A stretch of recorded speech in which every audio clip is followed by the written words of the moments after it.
अस्सलाम वालेकुम। कैसे हैं आप लोग? ज़बरदस्त। So my name is Emad Ehsan. I am a Google developer expert, and I am also a senior software engineer at Bayer. And I've been a Google developer expert since 2019, and these are the cities where I have given lectures and carried out workshops. And today's topic is going to be about, again, LLMs, but we'll be looking more in technical depth, how we can actually leverage these LLMs into building some real world applications. तो वैसे आप लोगों को पता लग चुका है कि अभी प्राइजेस भी हैं अच्छे क्वेश्चंस के लिए, और मैं चाहता हूं कि ये सेशन इंटरेक्टिव हो, तो आप लोगों के पास माइक नहीं लाया जाएगा, you just have to shout the answer. But before we start, let's do a quick survey. So those of you who are students, Zabardast, and junior engineers, senior engineers,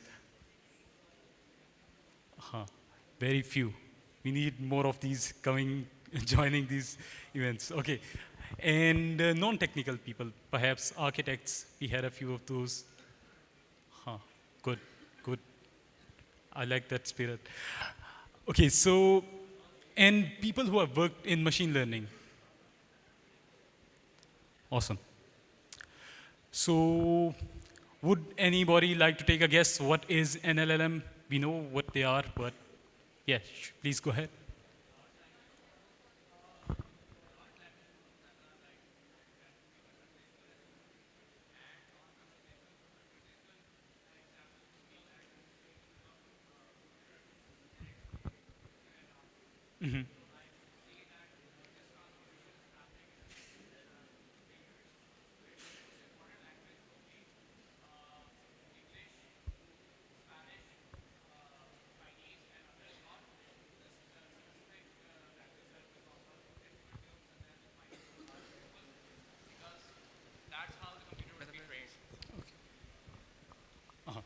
So we had one definition or description of what is an LLM. So um, to say in very simple terms, LLM is a very sophisticated autocomplete. So you give it and your input, and it comes with the most statistically most likely output that should follow. So we know that ChatGPT and Google Bard, Gemini, they have been trained on huge corpus of English books and internet resources. So this is the most likely response that most language models would give you if you were to enter roses are red.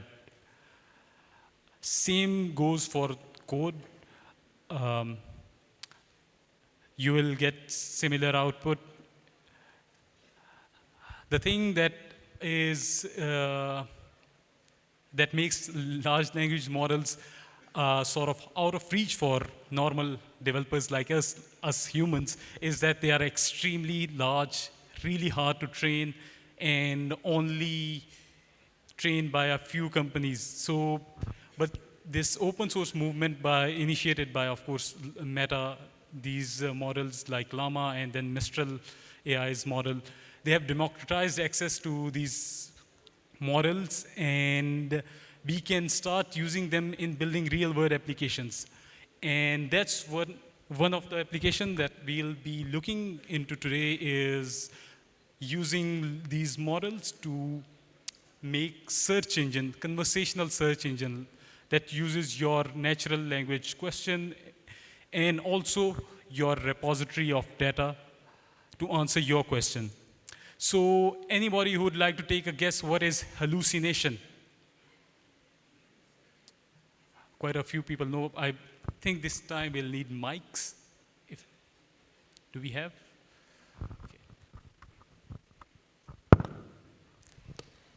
It's when ChatGPT, I've come across that. So it's when they make up information on their own. So it's basically misinformation. That's how I put it. Yep. So exactly, it's when the models cannot answer the question reliably. If somebody could get there, that guy is really excited.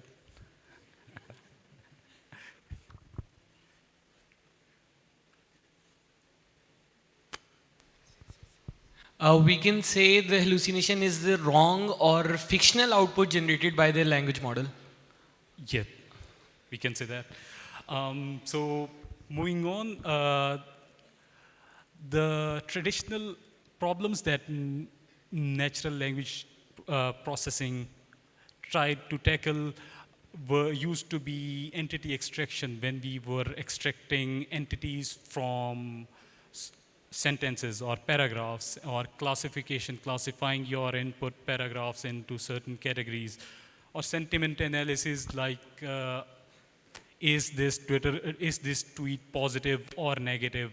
So, but those traditional algorithms were not really good at them, but LLMs have proven to be really good at these traditional tasks.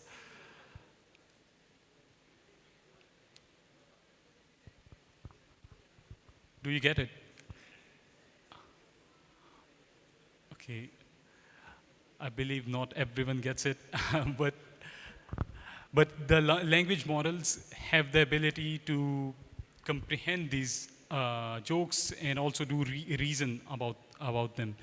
So we'll quickly look at a few applications that are really common that people are using LLMs to currently empower customer service. So we are seeing a lot of use where the companies that have extensive data set of consumer or customer complaints and their solutions, and they are using them to serve their customers with using LLMs by building chatbots that we'll see today as well, and personal assistants and alike. But the challenges that you might face if you were to build any such application is that, for example, in my case, I work for Bayer, and in our company, when there were 4 different projects, all trying to make a really interactive tool chatbot to access developer documentation. The company has extensive documentation that is private. Google does not have access to it. Neither can ChatGPT crawl through those pages to answer your question. So what these companies do is that they build their search bots in-house. So this is one of the challenge. And the other is that again, somewhat related, you don't want to upload your queries. So anytime you are asking questions through ChatGPT or Google Bard, your data is being saved unless you opt out, but in most cases. But big enterprise companies or any other perhaps governmental organizations do not want that. So there comes retrieval augmented generation to the rescue. It's a big mouthful, but it's a very basic architecture which was first introduced by Facebook in 2020, where you pair your LLM with a source of knowledge. So it's your normal LLM that can give answers to your questions. It can sometimes hallucinate and give out wrong output. It sometimes does not even know about the topic you are asking for. So how do you ensure that it could answer your question? So what you could do is you could attach it with a source of knowledge. That's what we'll see today.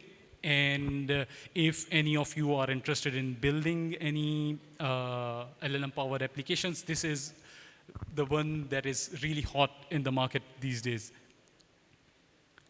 So it might look scary, but it's very simple.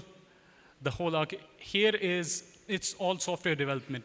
No prior machine learning knowledge is required to build this LLM-powered application, as we discussed already. So what you do is you take the documents that you have and you divide it into smaller chunks. And for those chunks, you convert them into embeddings. Now, a quick question, what are embeddings? So can we get the mic there?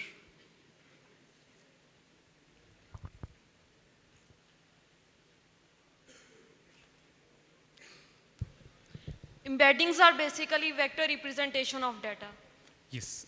So to put very simply, embeddings are numerical or number representations of your text data because computers cannot comprehend English sentences or even Urdu for that matter. So what you do is for every word, sentence, you come up with certain numbers that represent those. And computers do matrix multiplication in the background. That's what neural networks are about. So, and so they operate on numbers. So we'll see a bit what are embeddings in depth, but in this architecture, what we do is we take our documents, we divide them into chunks, and then we obtain the embeddings for those documents. And then we store them into our database. It can be a vector database, or it can be your simple, normal, non-fancy database as well. MySQL, Redis, Postgres, everything would do just fine as long as you know how to use it. But there are a few fancy solutions these days as well. So this is the preparation part, and when you want to ask a question based on your data, so you need to convert your questions English text into embedding as well. And you send that to the data store to fetch the matching documents. And those documents are returned by the database, and your question plus the documents that match your context. Based on those, the LLM reasons and gives you the answer. So for example, if this document is about developer documentation of a tool that is being developed internally, has not been released yet, so the documentation only exists in company's own data store. So you ask the question, relevant documents were picked up, and LLM answers based on that data. So it avoids hallucination as well as ensures your privacy. So PaLM is Google's large language model. It was state of the art before Gemini. We have a question. Could we get a mic over there?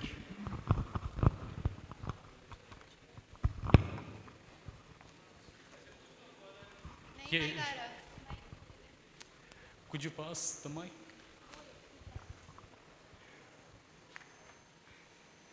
अस्सलाम वालेकुम। मेरा छोटा सा question ये है कि अगर हम डेटाबेस को इसमें से निकाल दें और जो इसका कन्वेंशनल तरीका था वो क्या था? हाँ, अच्छा, तो LLMs से पहले ये आर्किटेक्चर इसकी कोई वो नहीं थी sense, because how were you obtaining answers? So it was mostly like how Google search worked or how Elasticsearch would answer your questions. So her question so Elasticsearch में you build indexes for your whole data set. और उसमें natural language processing के बगैर, without understanding the context of what goes inside, your questions were answered. But Google search obviously did know about the context. They were using machine learning. So they had a bit similar, I am assuming, I don't know for sure. Google search did a bit similar when they answer questions right below your search results. So, but before this, but after LLMs, there was no other solution. This is the state of the art, as accepted by the community.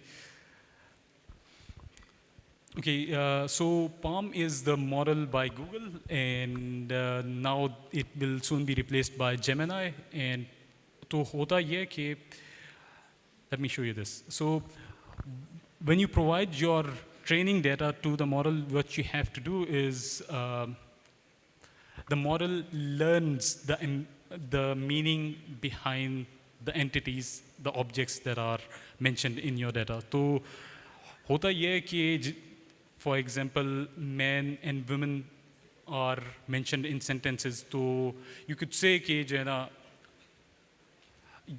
एक example इस तरह की हो सकती है कि I have a pet, it's a dog.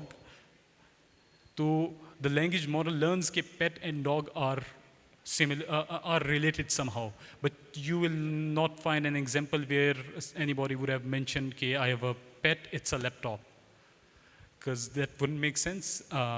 So this contextual meaning of the entities, that's what's captured by the embeddings. So embeddings, those numbers that are assigned to each entity, those are not random numbers, those are learned while doing training. So if you were to plot those numbers in 2D or 3D, in very simple terms, so you would see some patterns. So just similar words or entities with similar meaning would be clustered together. So a man is to a woman what a king is to a queen, or Germany is to Berlin what Spain is to Madrid. So behind the scenes, the model does have some contextual understanding of those entities. एक important चीज़ ये है कि what we'll see in the demo today, हम कोई भी model background में swap कर सकते हैं. If you wanna use ChatGPT's OpenAI's GPT model, or Google's PaLM model, or Llama on your own machine, but embeddings आपको उस model के लिहाज से ही compute करना होती हैं. So here we obtained embeddings for our document. So if you are using Google's PaLM LLM, so when you obtain the embeddings for your question, when the user asks the question, these two embeddings should be coming from the same model, क्योंकि different models की embeddings compatible नहीं होती. A visual example would be that Google's PaLM might place men over here, but Facebook's Llama might place men over here.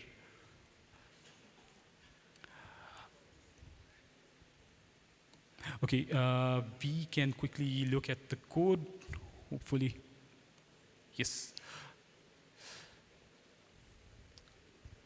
So I am using LangChain here, and I'll be sharing the link to this. Okay, let me share the screen. Now we are here.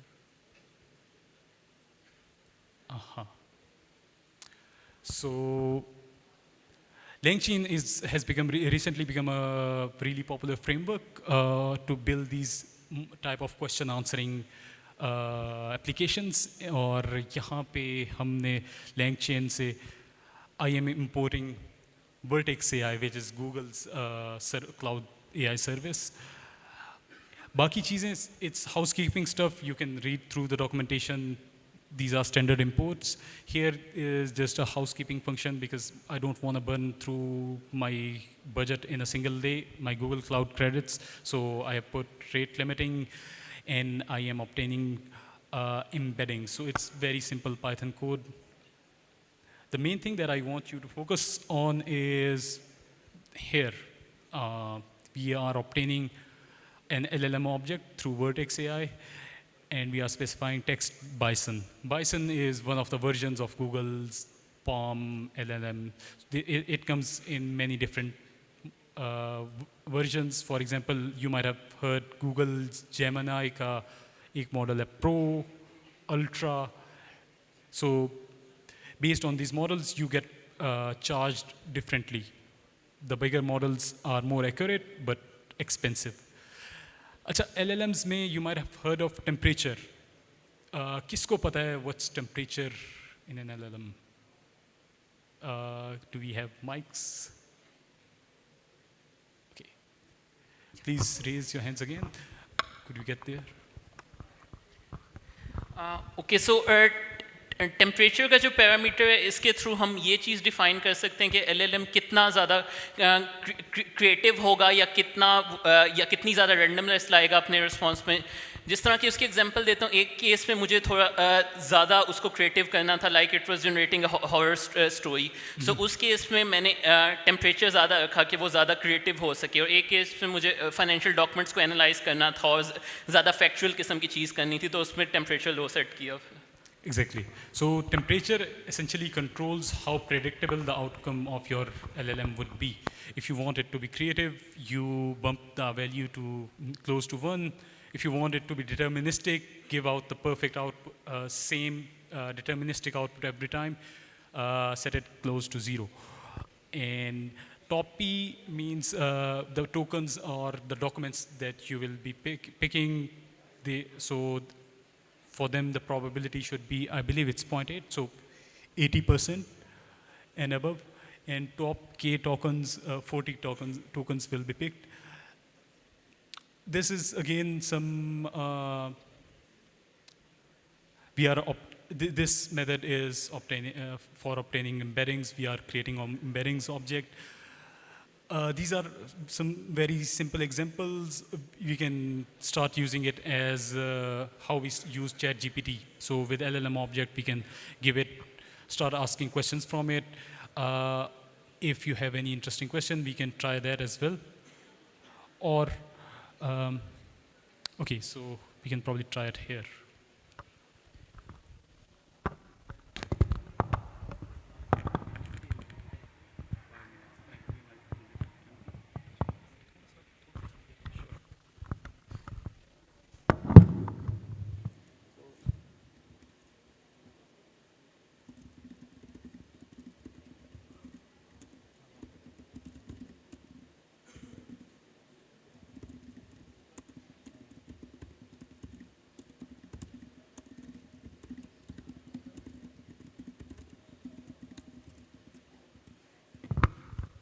Let's see if it could answer. Okay. To determine the amount of water you should pack space mission, several factors need to be considered: duration of the mission, number of crew members, availability. Alpha Centauri is this many light years away. Anyways, the same thing that you could do with ChatGPT, you can provide it the context, the way you want it to behave, the rules you want it to respect. We'll take the questions towards the end. The main thing that I wanted to get to is here. So here, I am providing it with a document, and unfortunately, I cannot see the code. Okay. So LangChain comes with a lot of helper functions and modules. So with PDF loader, we have loaded this document, and we are assuming this document is not available online. So let's pretend that. Recursive character text splitter helps us convert our document into smaller chunks. The thing behind, we have to make sure sometimes it's a good idea to have some overlapping between the chunks. So the smaller versions or parts of your document should have some overlapping context so that the model will be able to understand it. And here, with just a simple call, so Chroma is one of the vector stores, but in its APIs in LangChain, we can provide the documents and the embeddings object of Vertex AI that we saw earlier, and it will convert. It will make calls to Google Cloud and convert using PaLM LLM. It will convert our document into embeddings and also store them in Chroma DB. So this step took perhaps half an hour in my case. And then we obtain a retriever object, and we can start asking it questions. So based on the document that I provided it, so it is answering what was Alphabet's net income. So that document was related to Alphabet's annual income in 2022. So yeah, this is the demo. And if you let me switch to the slides, and a few limitations is that you should be, when you are building such applications, you should be adding the capability to make sure that it does not goes out of its way to trying to answer your question. So, and also it cannot answer meta questions like how is your working, or how did you compute this question. So for that, a whole different infrastructure needs to be deployed. And to learn more, you can go to this URL. And before you move, please do connect with me on LinkedIn or on Twitter. But I do want to add something before I open the floor for questions again. So from 2017 to 2019, I was working on this startup called Traverse, and we were building state-of-the-art technology, burning midnight oil in Plan 9, but we were not really seeing a lot of traction. We had built the engineers' product, but not a traveler's. So one thing I struggled with a lot was that it was really hard to find really good engineers at that time. And another reason is कि हमारे यहाँ इस तरह के events भी और similar events बहुत कम होते हैं. In Europe and in America, you have PyCon, JSCon, all types of conferences, thousands of conferences जो कि सिर्फ Apache के flag के अंदर हो रही होती हैं. None of them happen in Pakistan. The reason is कि हमारे यहाँ जो बहुत अच्छे engineers हैं, they work in silos, they don't come, there are no meetups. So I was thinking कि we can probably connect and start sharing what exciting projects we are working on. So, or if you are looking for advice on your own personal projects, so you are more than welcome to join this group, a small community of other programmers. And now we can have questions.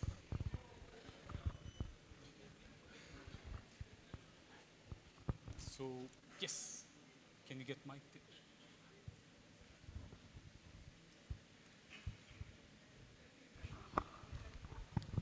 अस्सलामुअलैकुम मेरा question basically एक use case type है कि for example I have a website एक startup जो educational services की base पे काम करता है तो मैं ये पाम या जितने भी LLMs हैं इनको अपनी रियल टाइम कॉन्टेक्स्ट बेस में कैसे यूज़ कर सकता हूँ लाइक फॉर एग्जांपल इवेंट्स हैं कम्युनिटीज़ हैं तो कोई ऐसा LLM जो मैं रियल टाइम डिप्लॉय करके वो उसी कॉन्टेक्स्ट को समझे और उसी टाइम रियल टाइम मेरे यूज़र को कोई ना कोई आउटपुट दे बिल्कुल तो उसके लिए this will be your guide आपका जो रियल टाइम इंफॉर्मेशन आ रही है उसको you have to make sure कि जो है ना to tackle that you have already answering content in your database but you will be converting the questions on the go to embeddings and in real time. So it will be more on the application layer.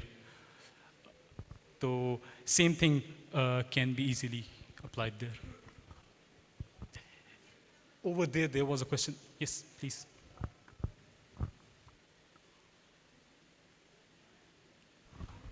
I cannot. Hi. Assalamu alaikum. Sir, I was working on a problem building using the embeddings, and I came across the problem that I have a data which has the similar, I can say, semantics. So when I try to get the documents from using the embeddings, and I get the wrong data because it doesn't compare all of the embeddings in the common sense, and how I can solve this problem. So जिस वक्त आप documents obtain कर रहे हो अपने vector data store से तो there are a few very good algorithms that pick the matching documents from your data store so sometimes a simple nearest neighbor also works मगर कुछ और cases में there are some very good algorithms available in LangChain as well so what you need to do is search for matching service LangChain matching service. We have too many questions. So, by the way, you can also ask your questions in this group as well. So make sure. Can we? Sure. Can we take a few from there?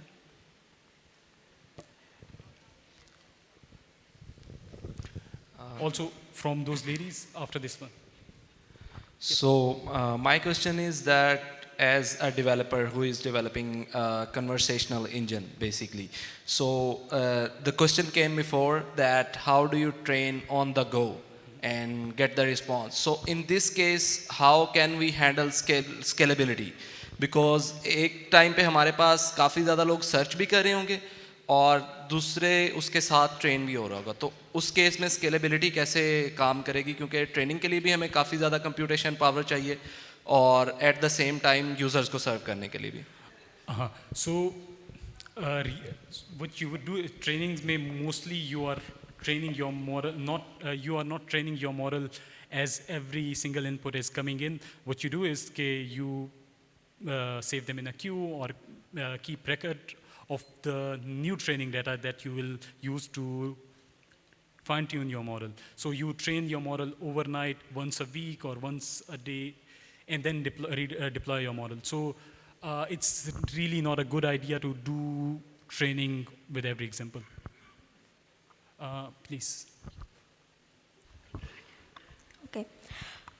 Sir अभी हमने user prompt की बात की, तो क्या future में LLM model जो है वो इस काबिल होगा कि वो खुद ही प्रॉम्प्ट जनरेट करे और वो खुद ही उसको एग्जीक्यूट भी कर ले? और सेकंड क्वेश्चन मेरा है कि जैसे हमारे पास ये मॉडल्स होते हैं जेमिनी LLM मॉडल, तो इसको हमें करने के लिए तो इसको हमें कितना DSA करना चाहिए, कितना एल्गोरिथम आना चाहिए, कि या फिर हम डायरेक्टली इस पे वर्क करना स्टार्ट करें, उससे पहले DSA ना करें? So as a normal user, जो आपके पास वैसे ChatGPT तो I'm sure you are already using, मगर अगर आप जो कोर एग्जांपल्स हमने आज देखी उनको यूज़ करना चाह रहे हो तो simple basic knowledge of Python is enough, basic knowledge of software development, no machine learning is required. और उसके अलावा जो आप प्रॉम्प्ट से रिलेटेड क्वेश्चन पूछ रही थी, कैन इट स्टार्ट एडिटिंग और feeding itself its own prompts, so that can become a bit philosophical question as well. But yes, of course it is, and people are trying that. So there is a really good project on GitHub called GPT Engineer, really famous one, और इस तरह की और बहुत सारी कुछ और भी examples हैं where you can essentially automate a lot of workflows on your computer as well. It can start automatically responding to your emails. So one from here, is there a mic here? Okay, then we can take one from there. Last question. Anywhere you want.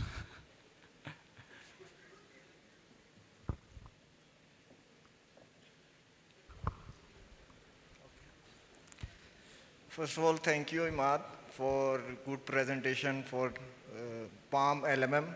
So I just want one question. In what domains or application the PaLM LLM shown exceptional success or exceptional performance for integrate the TensorFlow or fine tuning in showing the results in semantics? I didn't get the question. Thank you. So in what domains or applications the PaLM LLM shown the exceptional success or exceptional performance? So why you choose PaLM LLM? Why you don't choose the?